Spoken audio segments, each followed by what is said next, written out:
Assalamualaikum warahmatullahi wabarakatuh. Di sini saya akan membuat tutorial e-learning, bimbingan, dan konseling. Ya, yang pertama kita masuk ke Google. Selanjutnya kita ketik alamat e-learning sekolah kita. Ya, di sini saya ketik untuk MTSN 1 Kota Malang ya, elearning.mtsn1malang.sch.id. Selanjutnya kita masukkan kode password dan username dan password yang kita dapatkan dari kurikulum ya. Kita masuk ya, di sini sudah ada tampilan selamat datang di aplikasi e-learning madrasah. Kita bisa melewati atau kita bisa melihat apa saja fasilitas yang ada di e-learning. Ya, kita bisa selanjutnya ini ada pilihan menu ya, menu forum madrasah. Forum madrasah ini isinya adalah media sosial madrasah yang dapat digunakan untuk berkomunikasi dengan guru dan siswa di madrasah. Selanjutnya ada aplikasi membuat kelas. Jadi menu kelas di sini kita membuat kelas, nanti kelas yang kita ajar. Lanjut ada agenda madrasah. Di sini berisi kalender akademik selama 1 tahun pelajaran. Kita lanjut ke menu berikutnya, yaitu ini menu untuk kita berinteraksi dengan guru yang ada di madrasah. Jadi menu komunikasi dengan guru madrasah. Kita lanjut ke timeline. Di sini timeline itu kita bisa berbagi ide dan gagasan di postingan. Nanti postingan kita bisa dikomentari oleh guru dan seluruh siswa yang ada di madrasah ya. Kalau kita mau berbagi ide atau gagasan di timeline utama. Selanjutnya di sini ada menu daftar siswa. Di sini kita bisa ngecek siswa kita yang online dan yang offline gitu ya.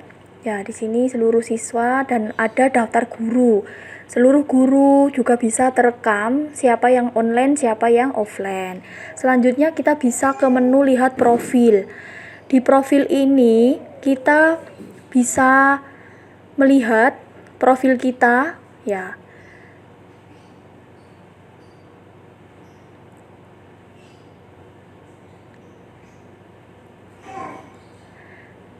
Ya, kita bisa lihat ya, ini tampilan timeline postingan dari Bapak Ibu guru ya yang ada di madrasah. Kita bisa lihat profil kita, di mana di sini ada ruang kelas yang sudah kita buat, kemudian aktivitas yang sudah kita lakukan di dalam e-learning. Dan di sini juga ada foto profil kita ya.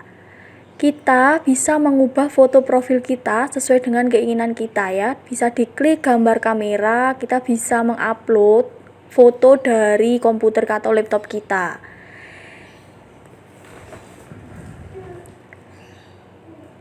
Selanjutnya kita lihat di sini ada menu membuat kelas. Lah, di sini kita bisa membuat kelas yang kita ajar. Ya, klik buat kelas online. Ya, tampilannya seperti ini. Buat kelas baru, kita pilih kelas yang kita ajar, kelas 7, kelas 8, atau kelas 9. Ya, ini contoh ya, kebetulan saya mengajar kelas 9, kita pilih rombel yang kita ajar. Ya, ini 9A. Kebetulan saya mengajar kelas 9 ya. Nah, 9A kita tulis nama kelas 9A bimbingan dan konseling. Ya, kebetulan ini mengajar bimbingan dan konseling. Tergantung ya, kita bisa memberi nama sesuai mapel yang kita ampu. Deskripsi kita bisa mengisi dengan layanan bimbingan dan konseling atau kita singkat layanan BK. Ya, ini layanan BK. Berikutnya kita pilih mata pelajaran yang kita ampu yaitu BK. Selanjutnya agenda. Agenda ini karena ini masih awal semester ya, jadi saya baru mengisi untuk pertemuan pertama di semester ini. kita klik buat kelas ya. Berhasil, pembuatan kelas sudah berhasil untuk kelas 9A. Di dalam kelas 9A ini kita juga bisa memposting di timeline dan kita bisa melanjutkan membuat kelasnya. Ini kita membuat dulu satu persatu seluruh kelas yang kita ajar ya. Di sini saya sudah membuat kelas, ada 10 kelas yang saya ajar. Ya, ini ada 8G, 8I, 8L, dan seterusnya. Kita bisa cek kelas yang sudah kita buat.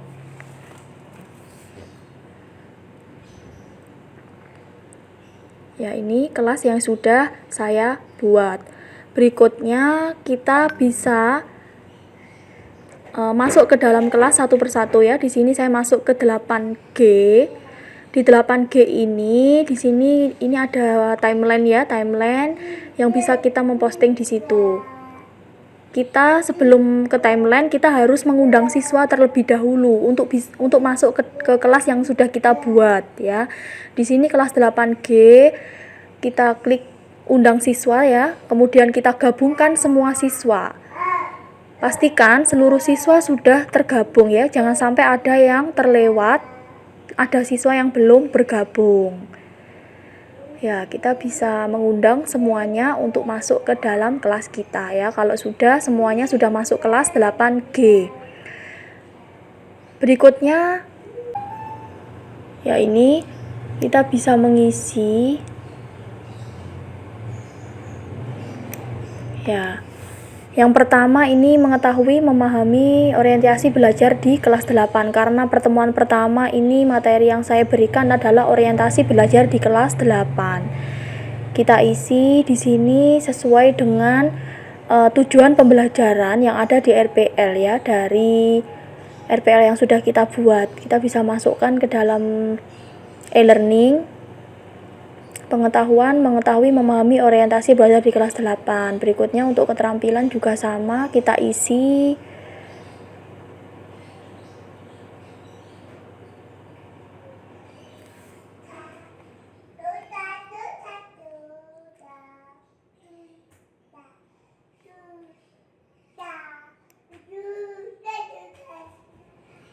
Kita bisa copy paste dari RPL yang sudah kita susun ya. Di sini untuk keterampilan juga sudah siswa memiliki keterampilan menyiapkan cara belajar yang lebih baik di kelas 8.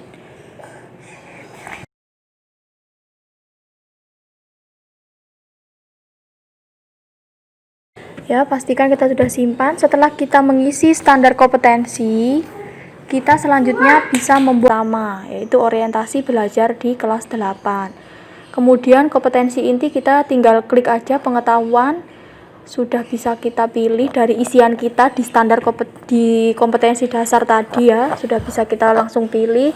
Kemudian tujuan pembelajaran kita bisa mengcopy dari RPL yang sudah kita buat. Jadi tujuan pembelajarannya apa saja bisa kita masukkan ke dalam kolom tujuan pembelajaran.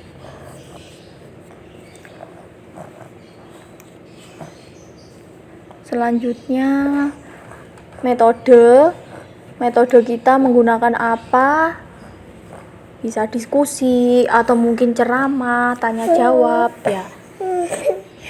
Kemudian media yang kita gunakan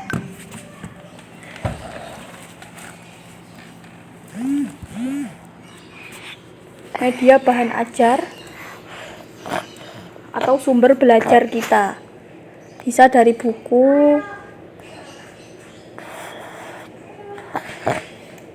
selanjutnya kegiatan pembelajaran ini opsional ya, jadi kita isi kegiatan kita nanti menyampaikan materi dulu lalu diskusi atau apa gitu ya, tergantung dari kegiatan kita nanti pembelajaran sudah direncanakan seperti apa.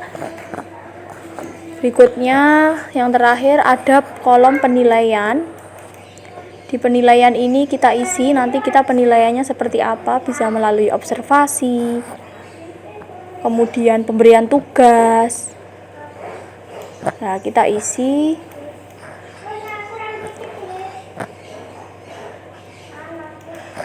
Ya, setelah diisi semua lengkap, klik menu simpan.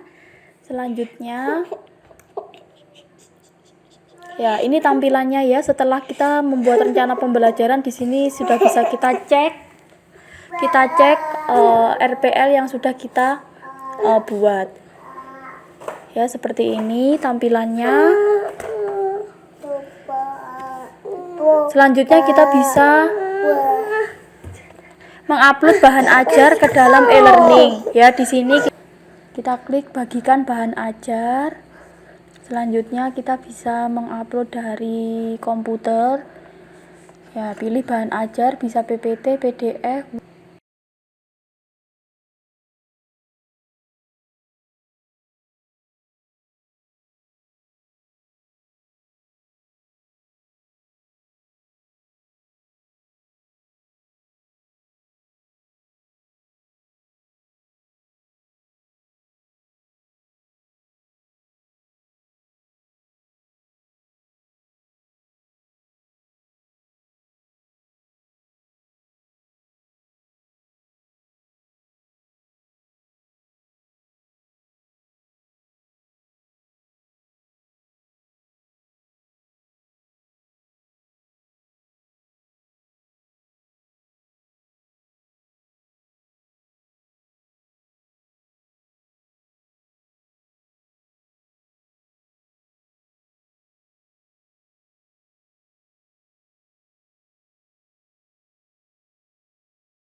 Ini ada jenis ujian, nama ujian, waktu pelaksanaan. Kita bisa membuat di e-learning.